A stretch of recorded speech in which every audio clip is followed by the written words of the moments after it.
تقارنيش نفسك بحد او ما تقارنش نفسك بحد. قارن نفسك بنفسك. اللي يستاهل فعلا ان انت تقارني نفسك بيه هو انت او هي انتي. تقارني نفسك بامبارح كنتي ايه، قارن نفسك انا كنت ايه السنه اللي فاتت او عايزه اكون ايه السنه دي. ما تقارنيش نفسك بحد. وانت تقارني ليه؟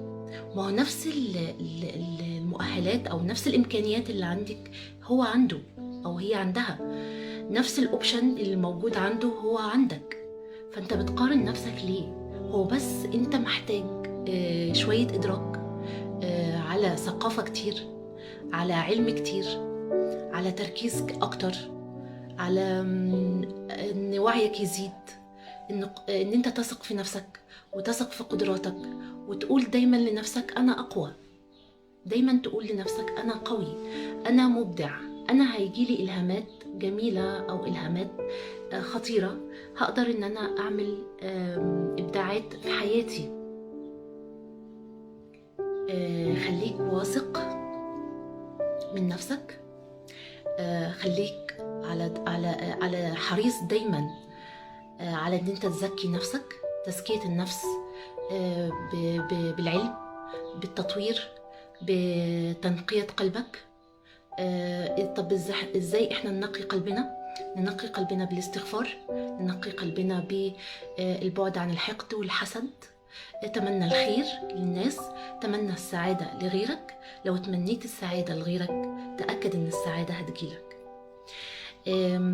وحب لأخيك المسلم ما تحبه لنفسك، علشان ده شرط من شروط الإيمان. يعني عشان تبقى مؤمن لازم تحب الخير لأخوك المسلم.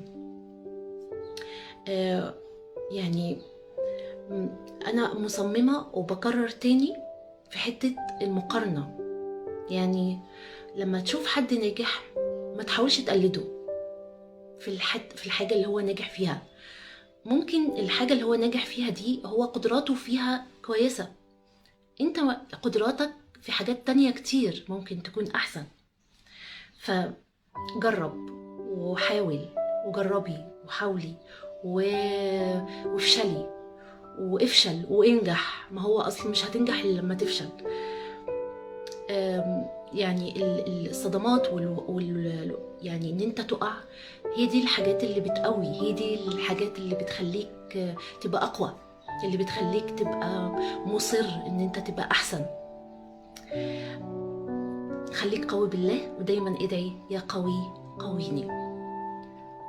اترككم في رعاية الله.